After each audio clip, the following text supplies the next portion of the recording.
and so on, which our mind then uses for our purposes. Going on from this Paleothean, whatever he's called, says, neither the fossil record nor genetics can be used to prove the ape to man story. That just doesn't work. I'm going to show you some illustrations of that. During the last 2 decades, previous claims of genetic evidences of ape to man have been overturned. I don't like to make it sound totally negative against science, because it's not. But science can go into an experiment with a preconceived notion and cause that experiment to work out to prove what he was thinking, even though it may be a bad experiment and he was wrong. Evolution goes in with preconceived ideas that this primate-looking animal, maybe he walks upright, he's pre-human. How would you know that? Well, because that's part of your preconceived notion. And so he goes on to say the genetic evidence is indicating ape to human evolution is not credible. In fact, genetics now provides the strongest arguments against human evolution. And the more we've learned in the last 20 to 30 years, the more we've come to realize how ridiculous that whole concept is. You see, even if there could be good mutations to lead to a new species, there would be even more deleterious mutations that would accumulate. Now, what does that mean? For every good mutation, and some people debate whether there's any such thing as a good mutation. There are many geneticists who will say there are no good mutations because you're working with a perfect system. And if something goes wrong, it's very rare for a perfect system to improve. It always deteriorates. You don't go out to a brand new car out in the parking lot and think, I'm going to improve on this car. I think I'll just get rid of this wire. Obviously, the car maybe won't run anymore. A perfect system needs all its parts.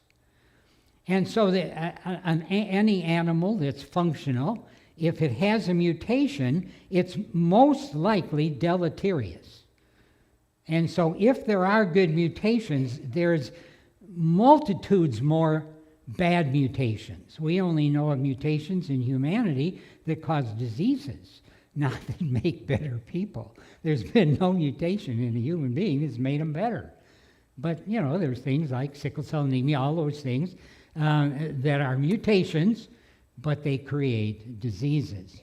You see, so the problem is the extreme rarity of good mutations, if there is such a thing.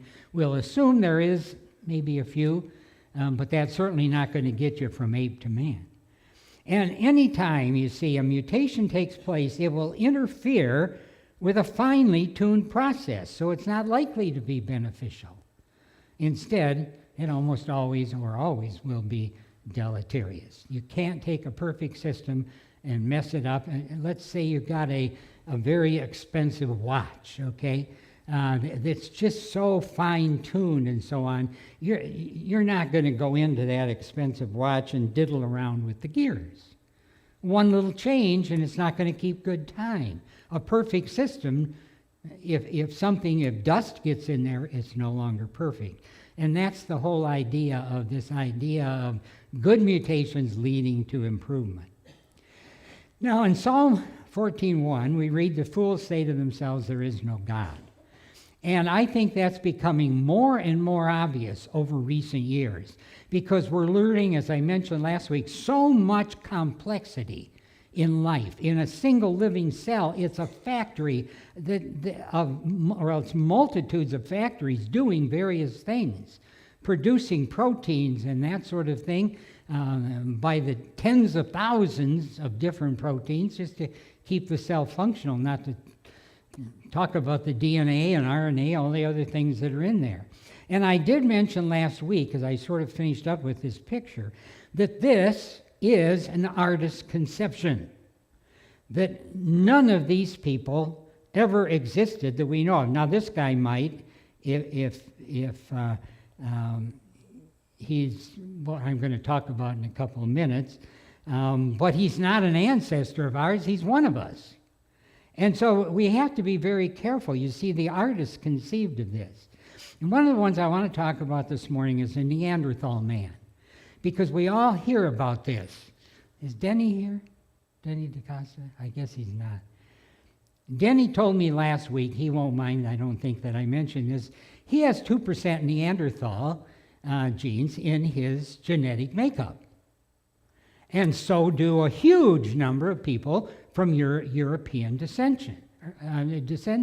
You see, it was taught 40, 50 years ago that this individual was as what are considered normal humans. And so, you see, a key for evolutionists is to find missing links. And this was thought to be one of those missing links. It's a species between our ancestors and us. It has a mixture of characteristics of both. Now, we frequently hear of missing links, and especially the liberal magazines love to write about that. If you could prove that there is a missing link between an ape and a human being, you can eliminate God out of everybody's thinking, which is what they would like to do. But you see, there's often initial excitement with no real substance, and that's a problem. So finding a missing link between an ancient form and modern human would be important to the evolutionists. The question is, are there any? And I would like to suggest this morning that no, there aren't, because they can't be found.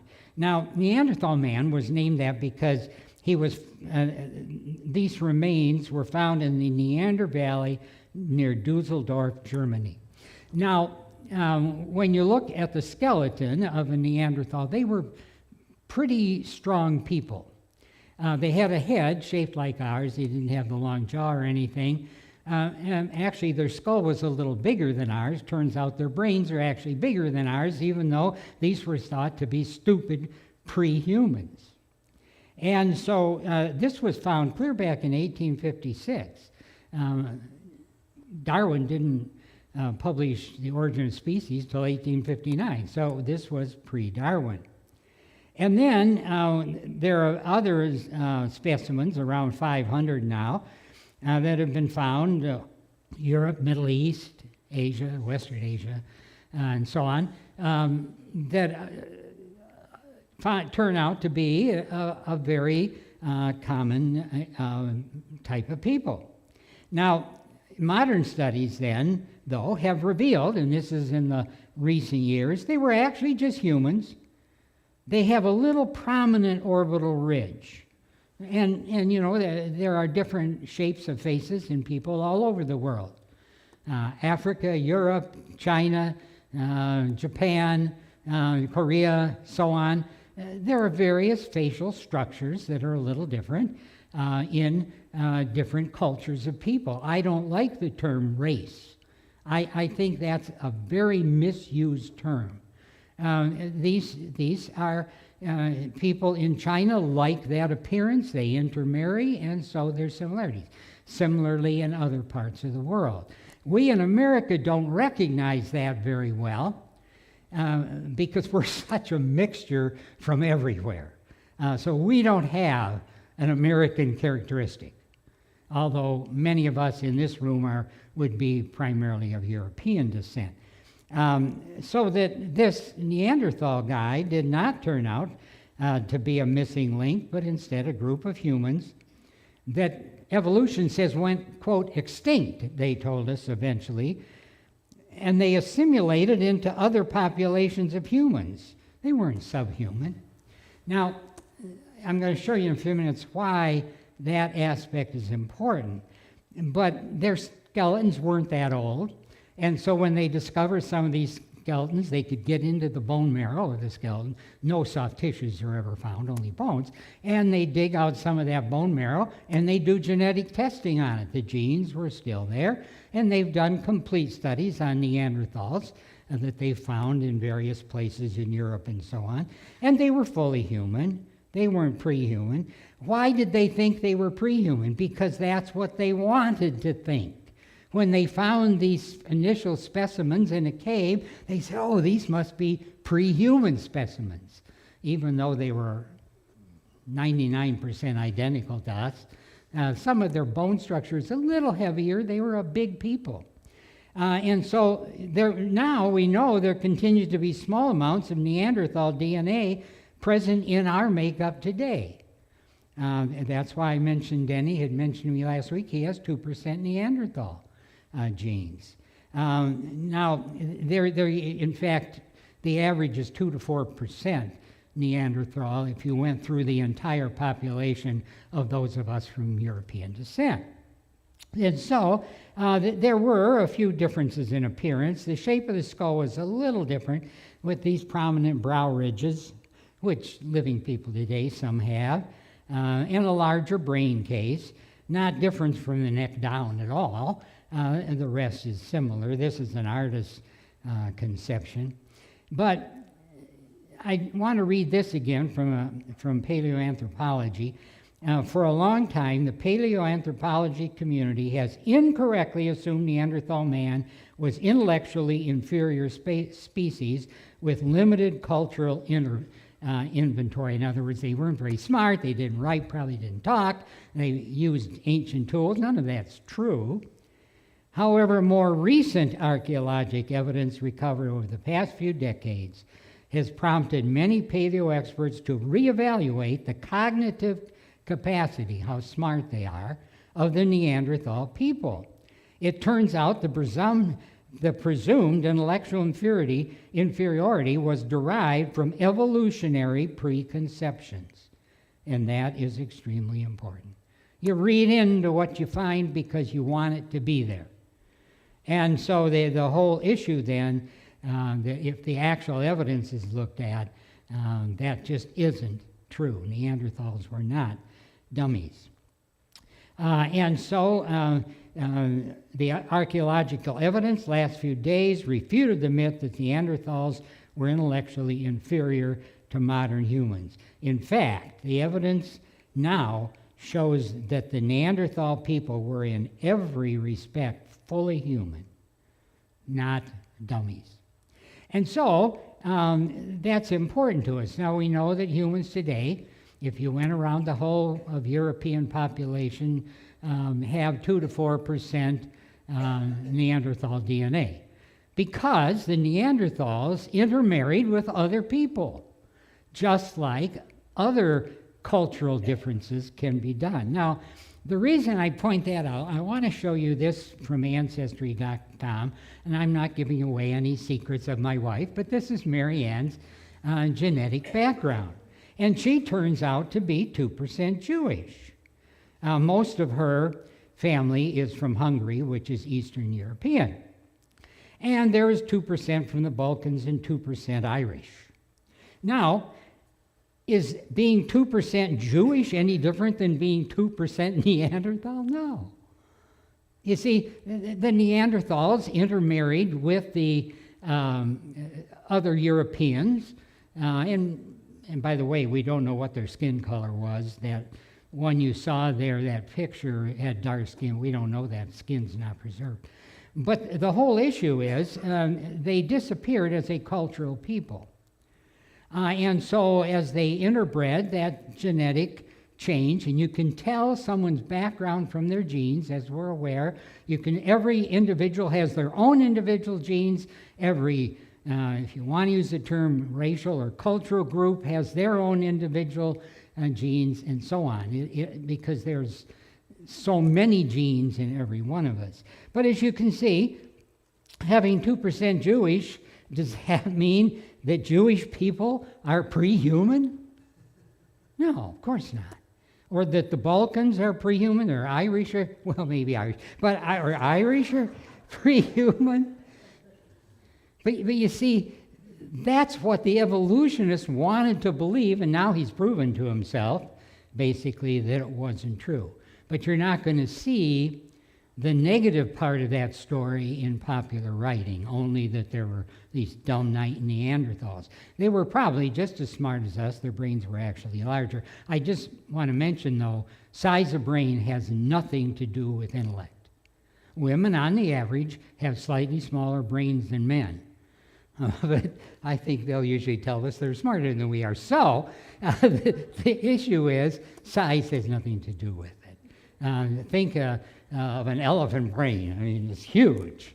But elephants don't talk, they don't do fine work, et cetera, et cetera.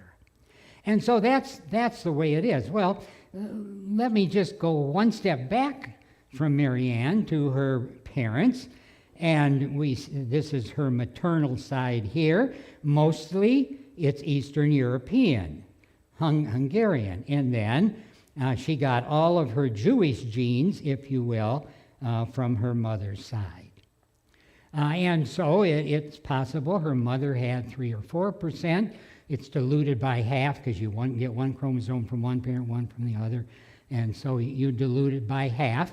Her father had none. He was primarily German, English, and so on.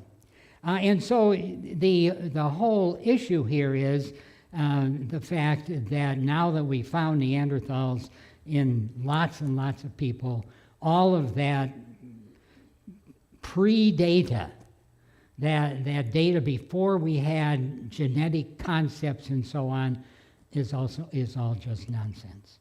And they're just as human as us, and just like us. They would have talked like us. They thought they were some sort of grunting pre-human, which wasn't the case. And one other I want to show you is the Piltdown Man. I think a lot of people are familiar with that. Back in 1908, Charles Dawson, who really wanted to find a missing link so badly, found skeletal remains in Piltdown, England, hence the Piltdown Man. And it was a portion of a skull and a jawbone. And so he was declared a missing link between an ape-like creature and mankind because of the nature of the bones that they found. This continued to be a missing link, proving descent of mankind from ape-like ancestor until 1953. And then a number of smart individuals finally got their hands on these bones. These were kept hidden for 50-some years. Didn't want anybody else to see them, but multitudes of papers were written about them based on the initial description. But in 1953, it showed it was a pure forgery. You see, the bones were put together from 3 different species. From a modern human skull, from the Middle Ages. It was an old skull taken out of a grave. From the lower jaw of an orangutan, and the teeth from a chimpanzee, but they were shaped with a file to make them look human. And so then they were stained to give them an appearance of age with an iron chromic acid solution, and hundreds of scientific papers were written about a find that turned out to be a hoax because there's a desperate need to prove that man isn't specially created, but that he is descended from an ancient primate.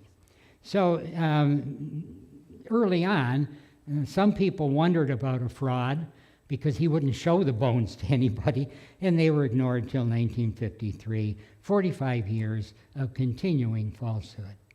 Another interesting one, just one more, the Nebraska Man. Now, these are all artist drawings. They're trying to picture what did this ancient man look like. You can see that he had a distinctly different type of jaw. He wasn't very smart. He's carrying a club and so on. But in 1922, a tooth was found at a fossil level, and that fools them a lot, suggested it belonged to an ape closely related to humans. The tooth, though, turned out to be somebody studied it another 5 or 6 years later. It belonged to an extinct pig, which later was found to be a still living species of pig. And it wasn't human at all. But remember, scientists, like anyone, will see what they want to see. And remember that Christianity, that the idea of intelligent design by God is an anathema to that type of scientific thinking. You can't I gave you a quote last week, you can't let God get a foot in the door, because a foot in will make people start questioning the validity of your scientific findings. John D. Morris from the Institute of Creation Research down in Dallas says this, by the way, do you know what a missing link is? If not, don't feel bad, nobody does, because they're missing. They do not exist or have not been found. How could you possibly know what a missing link is if it's missing?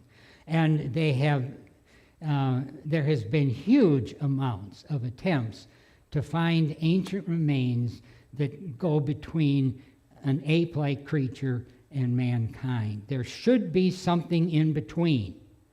There should be multiple steps in between, because you don't have instantaneous change. Evolution, Darwinism, says you have small change that keep adding up until you get to this final new species. Speciation, new species never been demonstrated to exist, but if you had this primate ancestor in humans and all these in between, where are they if they existed? And I believe we can't find them because they were never there. God created us as a very special part of creation. He goes on to say evolution requires untold billions of transitional forms. You got to go little bit at a time. Yet few fossil missing links are claimed to have been discovered, and they too are always controversial, even among evolutionists, till someone comes to the conclusion, forget it, it's not a missing link. Why is this? Because these missing link transitional fossils never existed to begin with. So the author of this particular book says, we feel we have the answer to the persistent question, why can't the various hominin species, those are species of primates that we know about and maybe some primates before them that went extinct, why can't they be arranged into a coherent ape-to-man progression? He says, we propose it's because man didn't evolve from any Australopithecine. That's a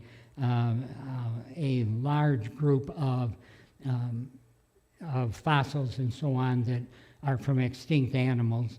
They're all apes, or any other type of ape. It was thought we were definitely descended from them, but that's pretty much disappeared. This is the answer most paleo experts refuse to consider. We believe this explains why this field is so confused. Since the time of Darwin, paleoanthropologists have been obsessively trying to force the fossil record into an ape-to-man progression. And if they find any clue, immediately they want to put it into the equation.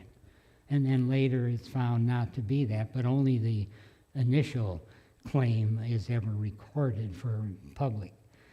The ape-to-man story, he goes on to say, didn't arise by scientific observations. Never. No scientific observation brought this theory about. It arose as a philosophically driven speculation. If there is no God, there's got to be another explanation. And since there is no God, the evolutionists would say evolution is the only answer to the presence of mankind. So that's all based on Darwin's writing. The ape-to-man story was narrated before any fossil had ever been named. Some of them they gave cute names to, like Lucy. Oh, Lucy was definitely our ancestor. She now appears to be obviously just another primate. She may have walked a little more upright, although they can't. There's an argument about that even among evolutionists, but otherwise she's just another ape. So you see, biologic similarities between different kinds of life are much better explained by a creator than common descent, because there is no other explanation. This is the concept of intelligent design right at the beginning. God made every aspect of creation exactly as he wanted it to be, and then over and over he said they will reproduce after their kind. If you look at Genesis chapter 1, that phrase, after their own kind, I think it means species, because one species doesn't change to another. It's repeated over and over because God wanted us to know he created all of life as he intended it to be. Now, the geneticists love to use this one, and this is one of my favorite ones to look at. There are gene similarities in all of God's creation, all of it. And chimpanzees, we share about 90% of similar genes. They're not exact, but very similar. To an evolutionist, this proves that we all came from a common ancestor. All living animals came from a common ancestor billions of years ago. And the closer our genes are together, then the more likely we share a recent common ancestor. The other side of logic, has us consider that God is the common designer of life, and he used common information mechanism in all of life, which is DNA. Because a cat shares 90% of our genes also. Because genes are specific sources of information, just like computer code in a computer, genes in our cells are our computer code. And so computer codes can be used to use for many things. A scientific book, a novel, a kid's book. However you put the letters together, there's 26 letters in our alphabet, depends on what story you're telling. With DNA, there are certain numbers of DNA molecules, and those molecules may do similar things in all of living structures, animals, plants, and so on. But that doesn't mean we all come from the same ancient ancestor. Just because all of the written material in the world, think of the Library of Congress or something, it didn't all come from the same computer, but it all uses the same letters. And DNA God has used for all of his creation. Cows, 80%, mice, 75%, fruit flies, 60% similar DNA. Bananas, 50%. Genes, I mean, come on, that's not doesn't look to me like an ancestor. And even sea sponges, which of course is an animal, 70% similar DNA.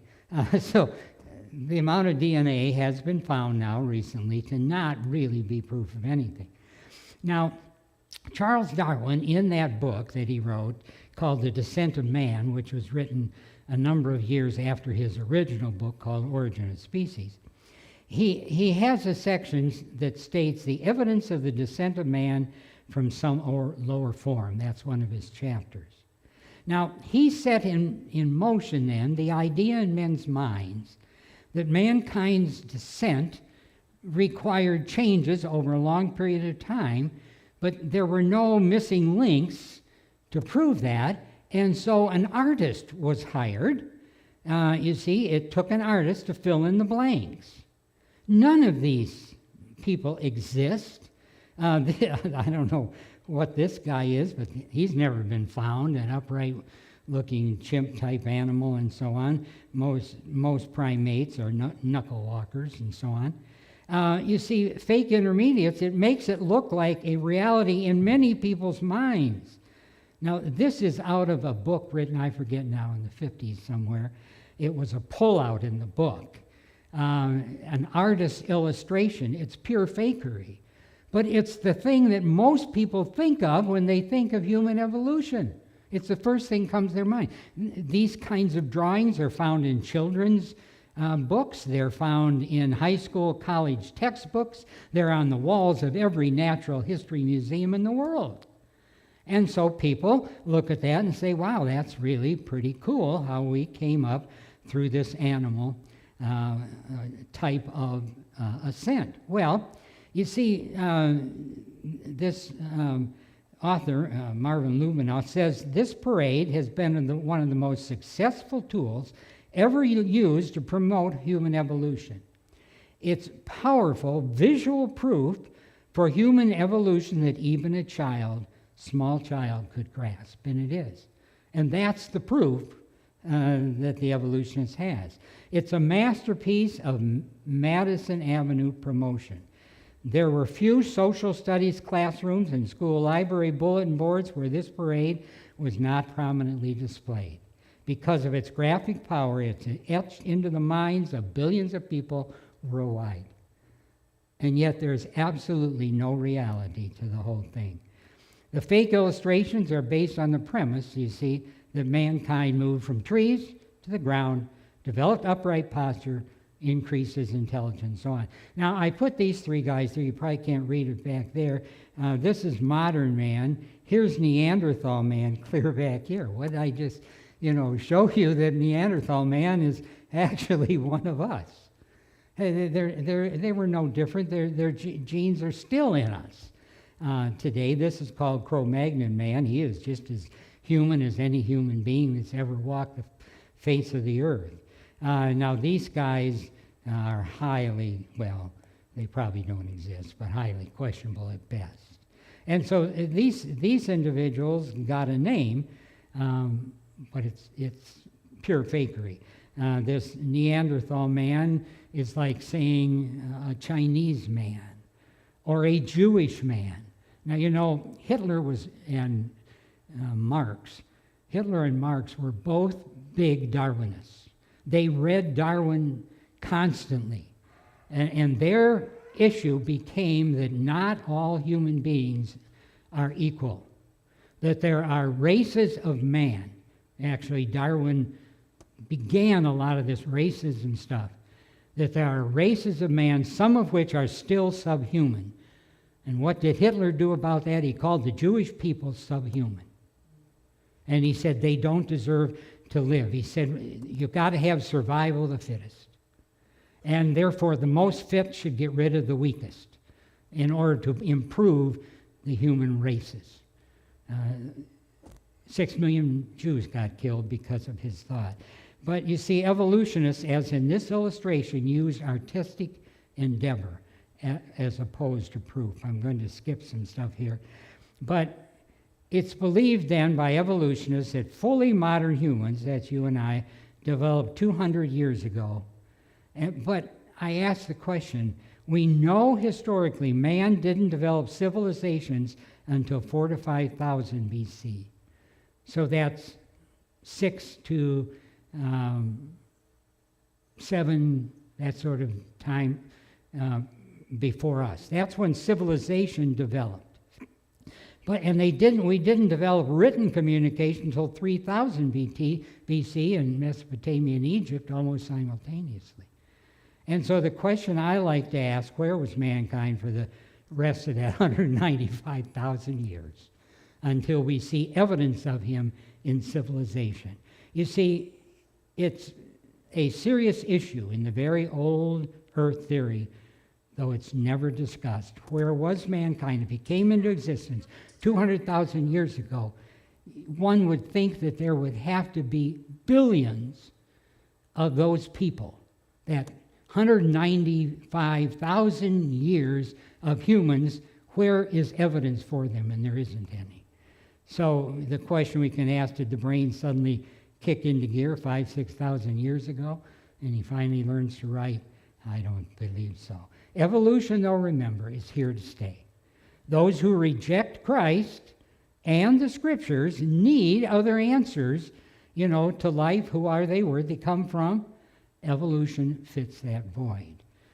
And when someone like ourselves is found in a university and they do research that suggests to them intelligent design by a God, those individuals are quickly removed from their jobs and sent out into the world away from academia. Because Christianity cannot be allowed to have a foot in the door, nor can God.